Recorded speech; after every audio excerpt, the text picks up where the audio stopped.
وارحمهما كما. Welcome to Fit to Parent. I am Monye Christian.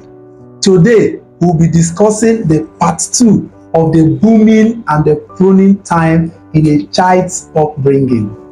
In this part 2, we'll be focusing on how to engage the billions of synapses produced within the first 3 years and how to prevent the brain from over-pruning at 11 years of age.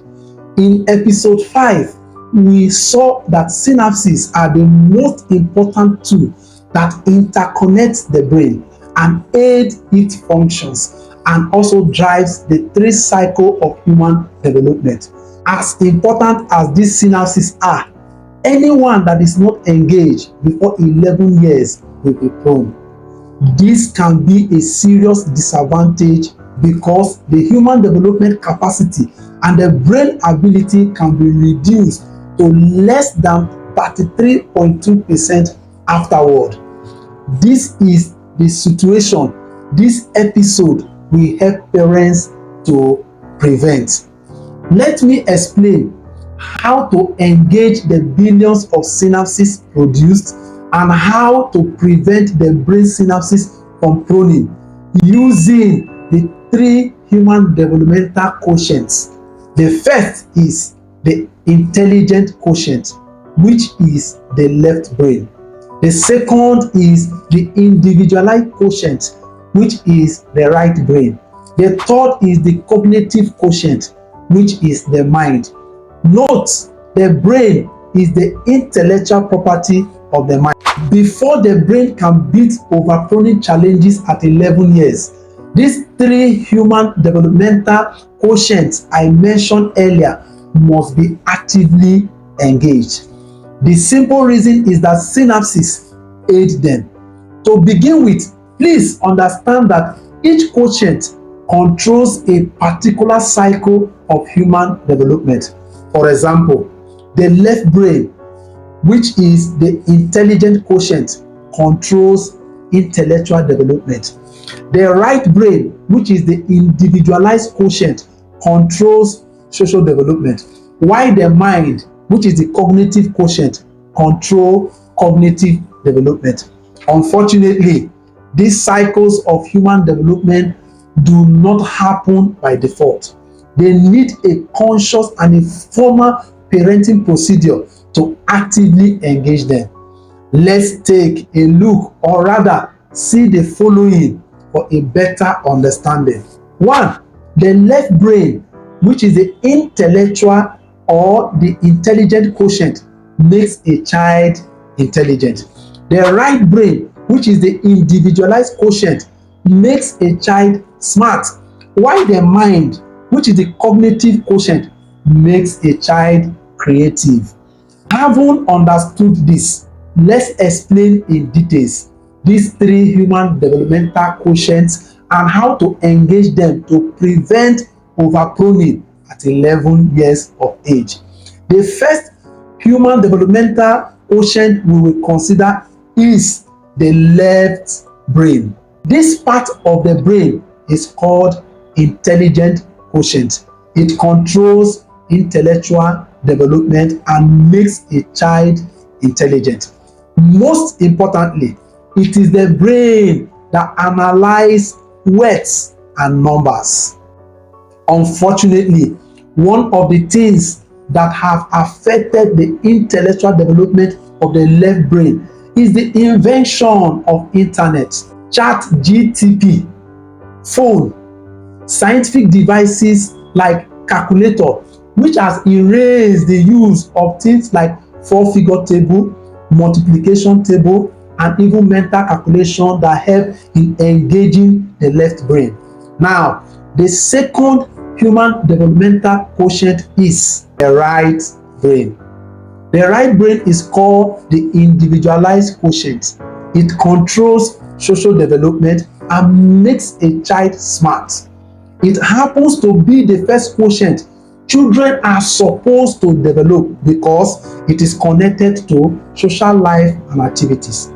But unfortunately, social life and activity has been reduced among children because of prolonged school activity, urbanization, insecurity challenges, screen addiction.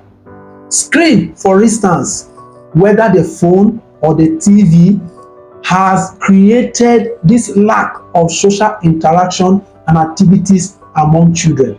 It has moved our children from outdoor activities to indoor activities, from communal play to video games, social media, cartoon and movies, etc. We now have children who cannot engage in proper conversation or relate with people physically because everything is done via internet and virtually.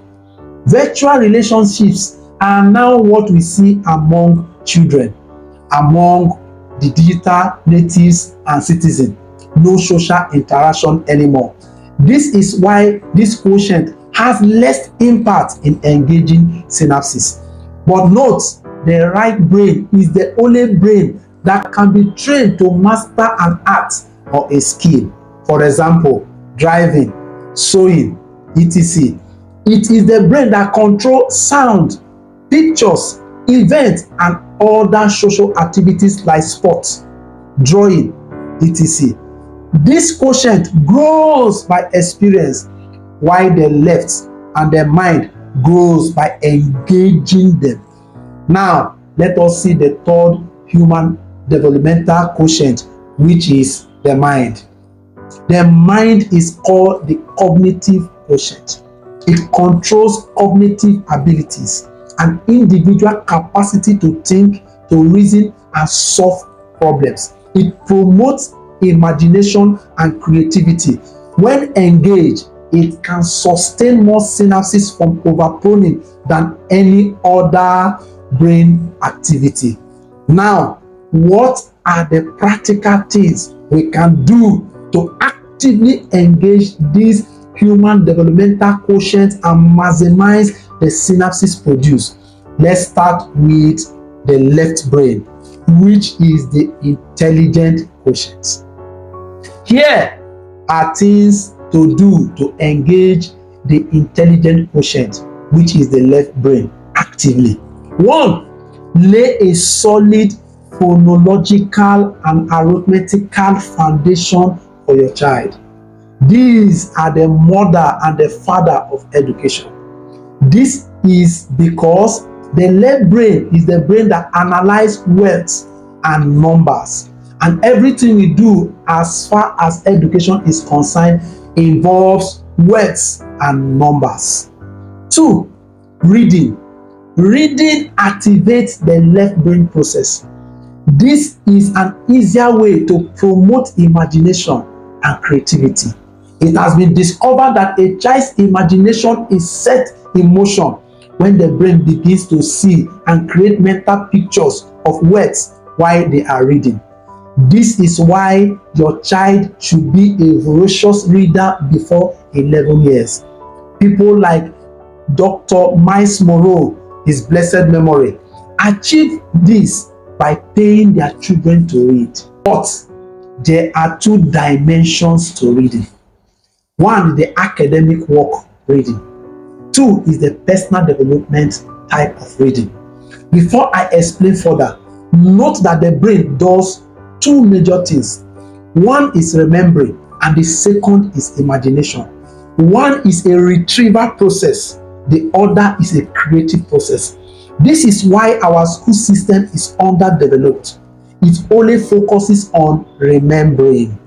Please understand that our educational system judges a child's intelligence by the ability to remember, not by the ability to create. Academics is about remembering, nothing more, nothing less. This is why it has less impact on synapses. But personal development reading inspires imagination and creativity.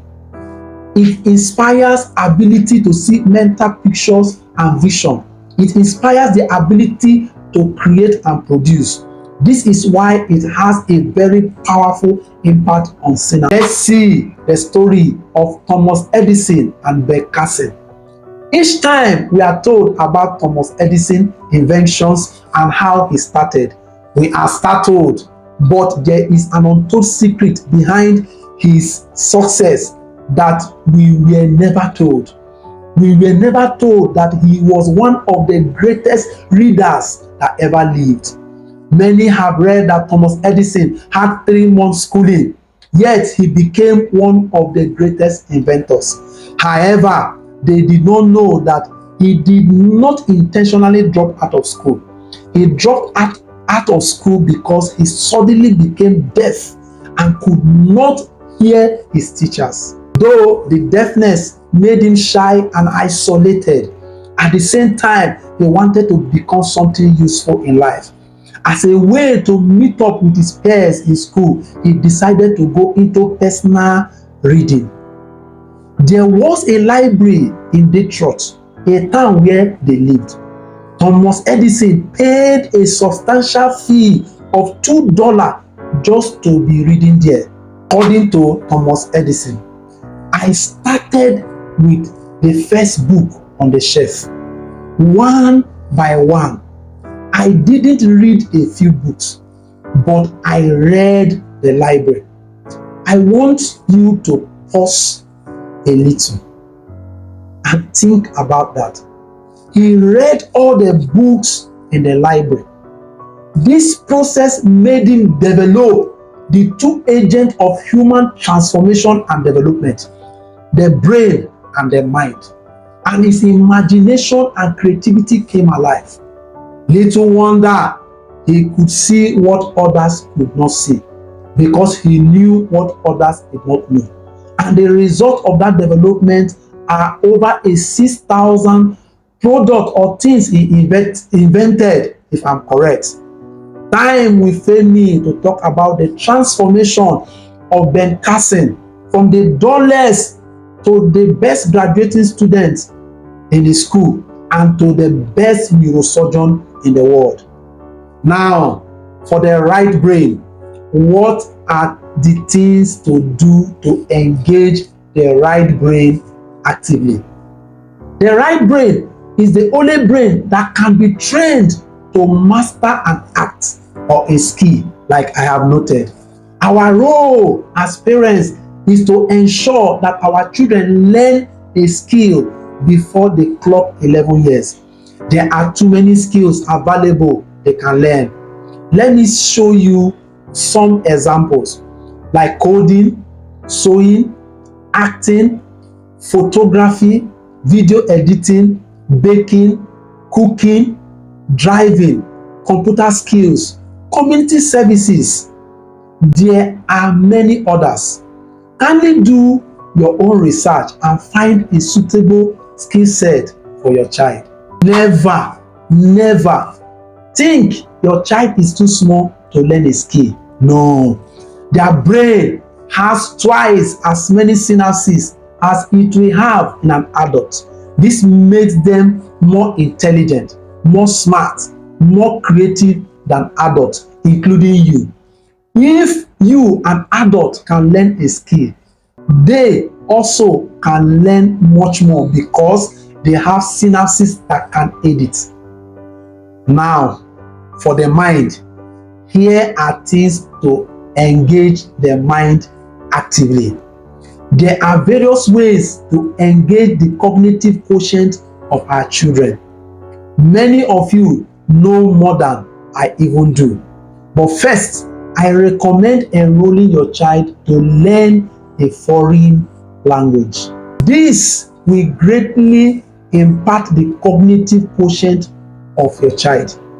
Also, there is one activity that engages both the left and the right and the mind at the same time and prevent overpruning of synapses. This singular activity is classical music or playing musical instruments. If your child can learn to play musical instruments and make it a recreational activity during this booming time of life, you will be sure overpruning will be prevented. It is the only activity that activates, that stimulates, and uses the entire brain. Enrolling your child in a good music program within this booming period can never be overemphasized. This is because it is the best way to keep the entire brain active and stimulated. It is important to note that each component of music affects different parts of the brain. The one side of the brain processes the words, the lyrics, which is the left brain. The other processes the music, the sound, which is the right brain, while the other side stir up the imaginative and the creative power of the brain, which is the mind. This is one thing science cannot duplicate. Let me repeat it again. This is one thing that science cannot duplicate. Finally, the musical effect on the brain has shown that music is a pure science, is mathematical, is a foreign language, is a physical education, and an art. Note, the semantics of music is the most complete and universal language. This is where we will bring this episode to a close. If you have any question, kindly drop them in the comment section. Thank you for watching and see you in the next episode.